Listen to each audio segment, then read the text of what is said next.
இன்றைக்கி நம்ம சேனலில் மலபார் பெப்பர் சிக்கன் ஃப்ரை இந்த ரெசிபி தான் பார்க்க போகிறோம். வாங்க டிசைட் பண்ணி பார்க்கலாம்.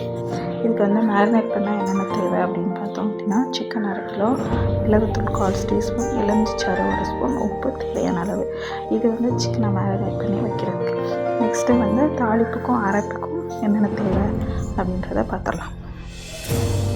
மசாலா அரைக்க வந்து பெரிய வெங்காயம் 2, பச்சை மிளகாய் 2, இஞ்சி பூண்டு விழுது 2 ஸ்பூன், மஞ்சள் தூள் 1/4 teaspoon, garam masala 1/2 teaspoon, சோம்புத்தூள் 1/4 teaspoon, மிளகுத்தூள் 1/4 டீஸ்பூன், சோயா சாஸ் 1 ஸ்பூன், தக்காளி சாஸ் 1 ஸ்பூன், எண்ணெய் 3 டேபிள் ஸ்பூன், கருவேப்பிலை தேவையான அளவு, உப்பு தேவையான அளவு.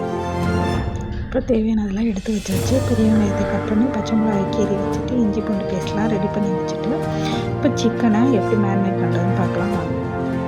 ஃபஸ்ட்டு நம்ம சிக்கனை நல்லா க்ளீன் பண்ணி எடுத்துகிட்டு அதை ஒரு பாத்திரத்தில் போட்டு மிளகுத்தூள் எடுத்து வச்சோம்னா அந்த மிளகுத்தூள் எலுமிச்சைச்சாறு அப்புறம் தேவையான அளவு உப்பு போட்டு நல்லா பரட்டி வச்சுருக்கணும். நல்லா அந்த சிக்கனோட நம்ம போட்டு மிளகுத்தூள் எலுமிச்சைச்சாறு எல்லாமே மிக்ஸ் ஆகிற அளவுக்கு நல்லா பரட்டி வச்சுட்டு அதை வந்து 1 hour ஊற வச்சிடணும். ஊற வச்சிட்டோம் அப்படின்னா நம்ம சிக்கன் வந்து நல்லா ஊறி இருக்கும். அதுக்குள்ளே நம்ம தாளித்து விட்டுறோம்.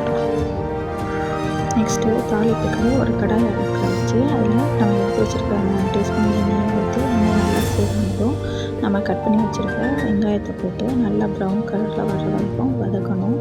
வெங்காயம் நல்லா ப்ரௌன் கலரில் வந்ததுக்கப்புறம் நம்ம கீறி வச்சுருக்க பச்சை மிளகாய், இஞ்சி பூண்டு பேஸ்ட்டு அப்புறம் கருவேப்பிலை இது எல்லாத்தையும் சேர்த்து நல்லா வதக்கணும். நல்லா இஞ்சி பூண்டு பேஸ்ட்டோட பச்சை வடை போகிற அளவுக்கு நம்ம நல்லா வதக்கிட்டே இருக்கணும். இஞ்சி பூண்டு பேஸ்ட் வடை போனதுக்கப்புறம் நல்லா எண்ணெய் பிரிஞ்சு வந்திருக்கும். அதுக்கப்புறம் நம்ம பொடி பண்ணி வச்சுருக்க மிளகுத்தூள், மஞ்சள் தூள், சோம்பு பொடி, கரம் மசாலா தூள் இது எல்லாத்தையும் நல்லா சேர்த்து அதில் ஒரு 2-3 நிமிஷம் நல்லா கிளறி விட்டுகிட்டே இருக்கணும். இதோட பச்சை வாசனையும் போகிற வரைக்கும் நல்லா கிளறி விட்டுகிட்டே இருந்தோம்னா நல்லா மசாலாவோட பச்சை வாசம் போனதுக்கப்புறம் நம்ம எடுத்து வச்சுருக்கோம் இல்லையா 1 ஸ்பூன் சோயா சாஸ், அப்புறம் 1 ஸ்பூன் தக்காளி சாஸ் இது 2யும் அந்த மசாலா கூட நல்லா கலந்து விட்டுறணும். மசாலா நல்லா கலந்து விட்டு எல்லாமே மிக்ஸ் ஆனதுக்கப்புறம் தேவையான அளவு உப்பு போட்டு இது கொதிக்க வைக்க ஒரு 1/4 கப் தண்ணி ஊற்றி நல்லா கலந்து விட்டு கொதிக்க விட்டுறணும். இப்போ நல்லா அது கொதித்து வந்ததுக்கப்புறம் நம்ம ஊற வச்சுருக்கோம் இல்லையா மேரினேட் பண்ண சிக்கன் அதை எடுத்து அதில் சேர்க்கணும். சேர்த்துட்டு நம்மளோட அந்த சிக்கனும் நம்ம கலந்து வச்ச மசாலாவும் அப்படியே ஒன்றா பரண்டு வர அளவுக்கு நம்ம சிக்கனை நல்லா பரட்டி விட்டு இருக்கணும். நம்ம சிக்கனோட அந்த மசாலா சேர்ந்து வந்தால் தான் சிக்கனோட எல்லா பக்கமும் சேர்ந்து இருந்தால் மட்டும்தான் நமக்கு சாப்பிடும்போது அந்த மசாலா கலவை சிக்கனில் எல்லா பக்கமும் பரவி இருக்கும். சிக்கனும் நல்லா டேஸ்ட்டாக இருக்கும்.